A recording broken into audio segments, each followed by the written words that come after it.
Hari ini saya ingin setiap kita menyadari, firman ini ingin mengajak saudara dan saya bahwa kita harus ada fungsinya. Fungsi kita sebagai orang Kristen adalah jangan cuma bangga datang tujuanmu mengasihi Tuhan. Itu pasti saudara. Karena kita umat-umat yang sudah tahu, menyadari bahwa yang bisa memberkati kita cuma Tuhan. Yang bisa menyembuhkan kita cuma Tuhan. Makanya kita berlomba-lomba datang kepada Tuhan. Itu bukan salah, itu baik. Tetapi jangan lupa bahwa Tuhan juga ingin bahwa engkau dan saya harus melakukan hukum yang kedua. Yang kualitasnya sama, tidak ada bedanya. Yaitu kasihilah sesamamu manusia seperti dirimu sendiri. Hari ini mungkin orang mulai pilih-pilih. Pak, kalau orangnya sombong, Pak. Kalau orangnya pernah nipu saya, Pak. Kalau orangnya pernah memfitnah saya. Kalau orangnya pernah nyakiti saya, apakah saya harus mengasihi? 100% Tuhan ingin kita bisa praktek melakukannya. Karena kata kasih tidak berbicara hanya kepada orang yang hanya memberkati kita, baru kita balas dengan perbuatan baik.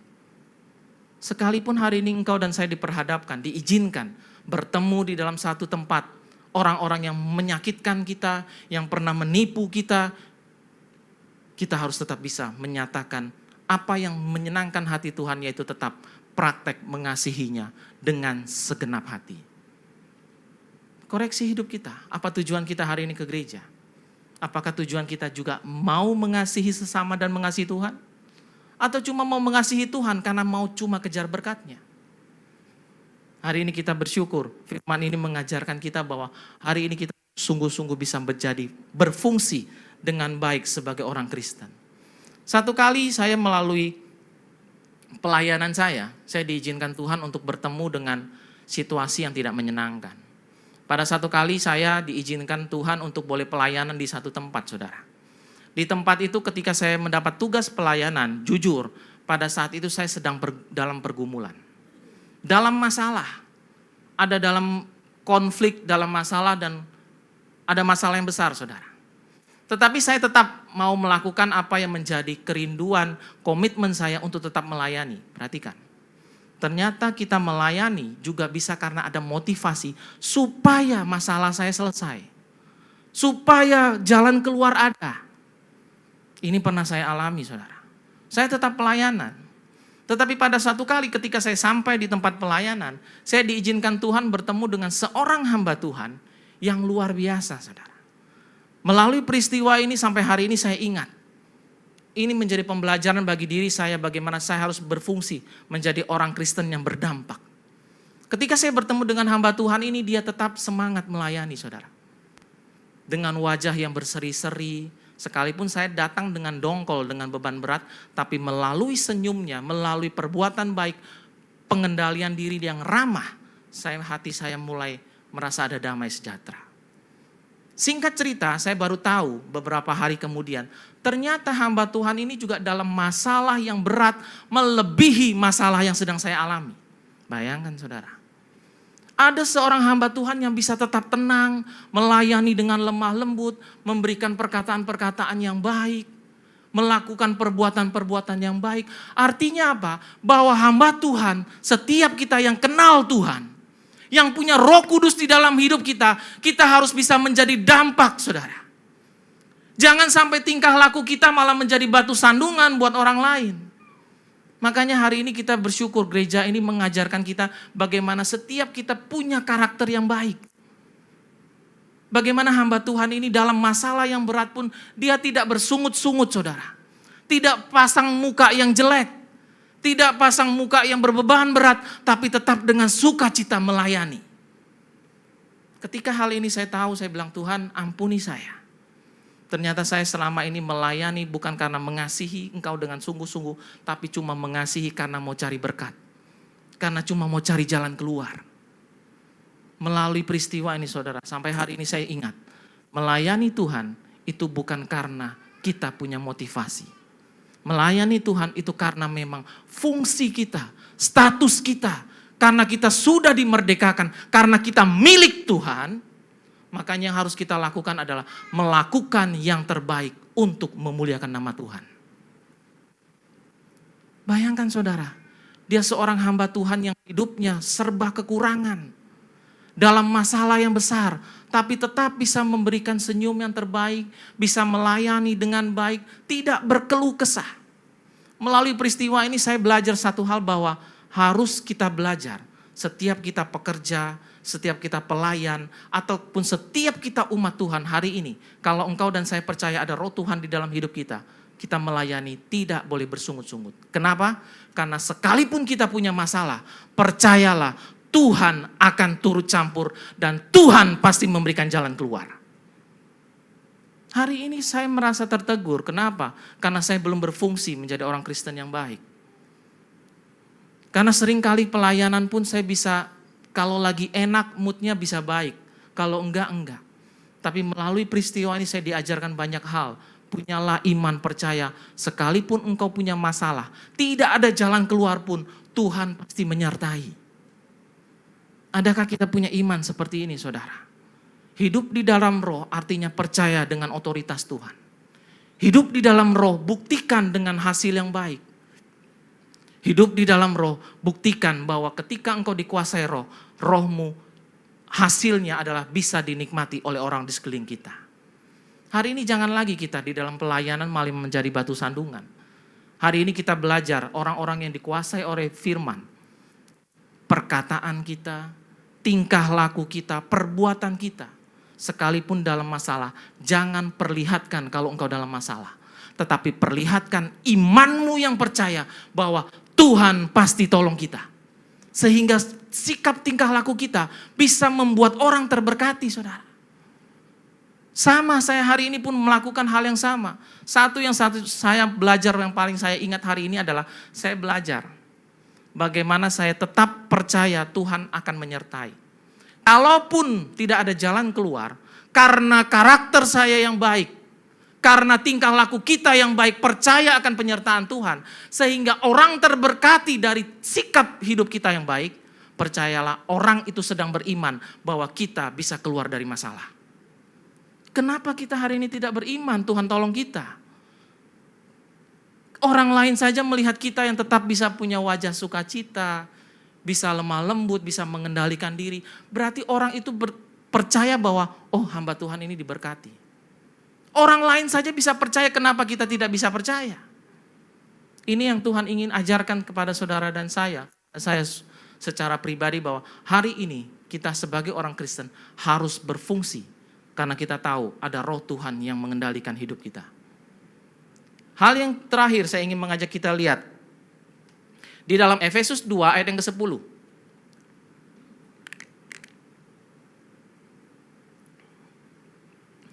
Efesus 2 ayat yang ke-10 dikatakan, karena kita ini buatan Allah, luar biasa saudara. Diciptakan dalam Kristus Yesus untuk melakukan pekerjaan baik. Yang dipersiapkan Allah sebelumnya, artinya engkau dan saya kita sudah dipersiapkan Tuhan, amin. Kita sudah dirancang Tuhan untuk melakukan perbuatan-perbuatan baik, untuk boleh menjadi berkat, untuk boleh menjadi dampak yang baik. Dan dikatakan, ia mau, perhatikan itu huruf besar artinya Tuhan yang mau, supaya kita hidup di dalamnya. Adakah hari ini kita masih ragu hidup di dalam Tuhan? Jangan-jangan kita menjadi orang yang tidak mau dipersiapkan Tuhan untuk pekerjaan baik. Berapa banyak hari ini juga kita dapati orang-orang yang datang ke gereja mempersiapkan dirinya cuma cari berkat. Saya tidak mengatakan mencari berkat itu salah. Tetapi yang saya ingin mengajarkan kepada Bapak, Ibu, Saudara adalah konsentrasi kita, tujuan kita jangan sampai salah di hadapan Tuhan. Kembali ke ayat yang tadi di Efesus dikatakan, karena itu kita, saudara dan saya, kita ini sudah dibuat, dirancang oleh Allah, diciptakan dalam Kristus Yesus untuk melakukan pekerjaan baik. Seperti yang tadi saya katakan, bagaimana seorang hamba Tuhan bisa menjadi contoh teladan yang baik, kita sedang menjadi berkat, saudara. Bagaimana kita ternyata sudah dipersiapkan Tuhan, bukan hidup di dalam dosa, bukan hidup di dalam cara hidup kita yang lama. Tuhan mau setiap kita yang percaya kepadanya, supaya hidup kita boleh di dalam Dia, sehingga menghasilkan buah-buah yang bisa dinikmati orang. Mungkin saudara dan saya hari ini berpikir, kenapa di gereja base ini seringkali memberikan firman-firman yang keras. Firman-firman ini sesungguhnya adalah anugerah, saudara. Sesungguhnya firman-firman yang keras ini adalah karunia yang Tuhan berikan kepada saudara dan saya. Kenapa saya sebutkan karunia? Karena bagi saya hari ini, ketika hari ini kita bisa menikmati firman, bisa mengerti firman, itu karena kemurahan Tuhan. Tidak semua orang bisa menangkap firman Tuhan. Ternyata peristiwa susah untuk menangkap firman Tuhan ini pun terjadi Tuhan. Di waktu zaman Yesus. Kita lihat di dalam firman Tuhan di dalam Yohanes 6 ayat yang 60 sampai yang ke-63. Ada firman Tuhan yang luar biasa saya ingin bagikan. Di sini dikatakan, sesudah mendengar semuanya itu, banyak dari murid-murid Yesus yang berkata, perkataan ini keras. Siapa yang sanggup mendengarnya? Next. Yesus yang di dalam hatinya tahu bahwa murid-muridnya bersungut-sungut tentang hal itu, berkata kepada mereka, adakah perkataan ini menggoncangkan imanmu? Pertanyaan yang sama mungkin sedang berlaku buat kita hari ini. Kembali ke ayat yang ke-60 dikatakan. Kata-kata yang harus kita perhatikan adalah di sini dikatakan bahwa, adakah perkataan ini keras? Siapa yang sanggup mendengarnya?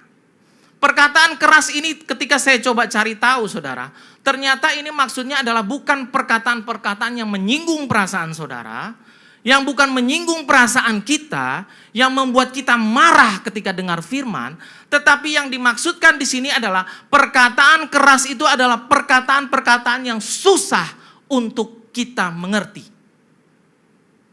Karena banyak pengajaran-pengajaran Tuhan itu yang luar biasa.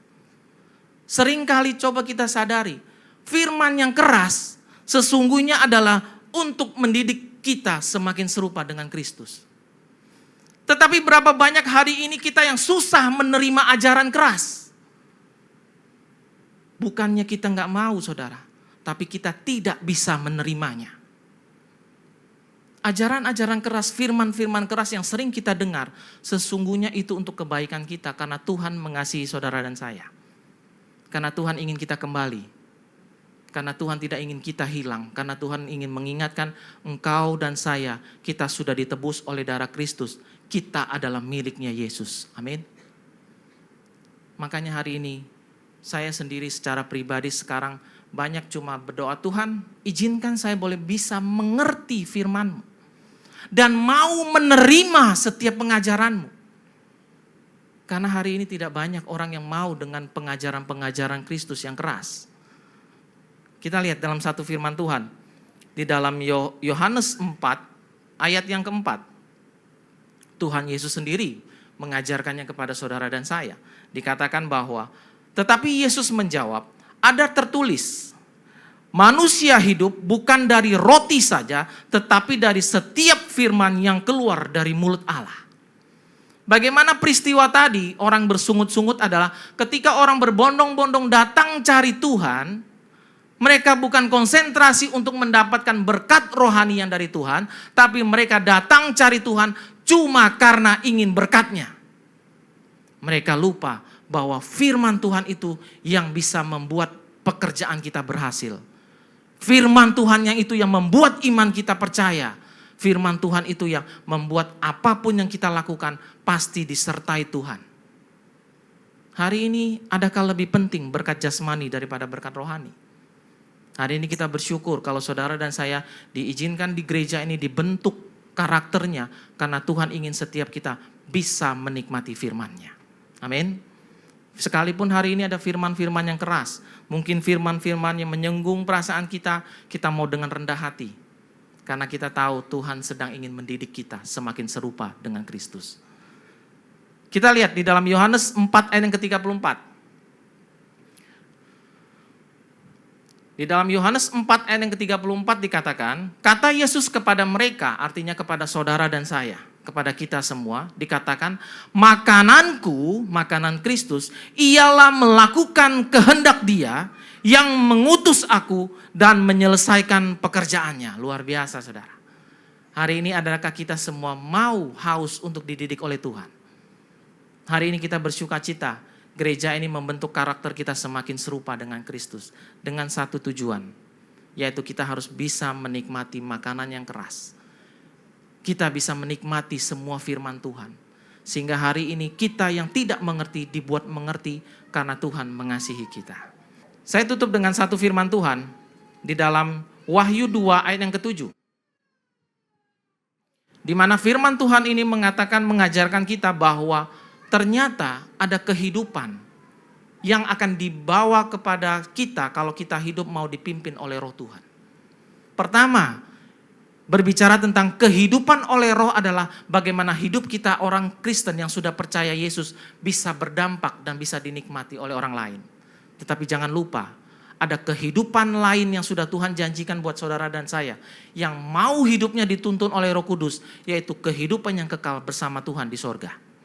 Di dalam Wahyu 2 ayat ke-7 ini dikatakan, siapa bertelinga, perhatikan, setiap kita yang mendengar dan diizinkan mengerti firman, dikatakan hendaklah ia mendengarkan apa yang dikatakan Roh kepada jemaat-jemaat. Barang siapa menang yang bisa mengerti firman dan bisa melakukan kehendak Tuhan, dia akan kuberi, yang huruf besarnya kuberi artinya Tuhan akan memberikan makan dari pohon kehidupan yang ada di taman Firdaus Allah. Artinya janji kehidupan yang kekal, janji sorga ada kepada setiap kita yang mau hidup di dalam kebenaran. Amin. Kita bersyukur firman Tuhan hari ini boleh menegur kita, menyadarkan kita bahwa hari ini kita sebagai anak-anak Tuhan harus sadar identitas kita ini adalah milik Kristus. Kalau kita sadar identitas kita milik Kristus, maka kita akan hidup mau dituntun oleh Roh. Sehingga ada fungsi yang bisa dinikmati. Sehingga hidup kita ini tidak menjadi batu sandungan.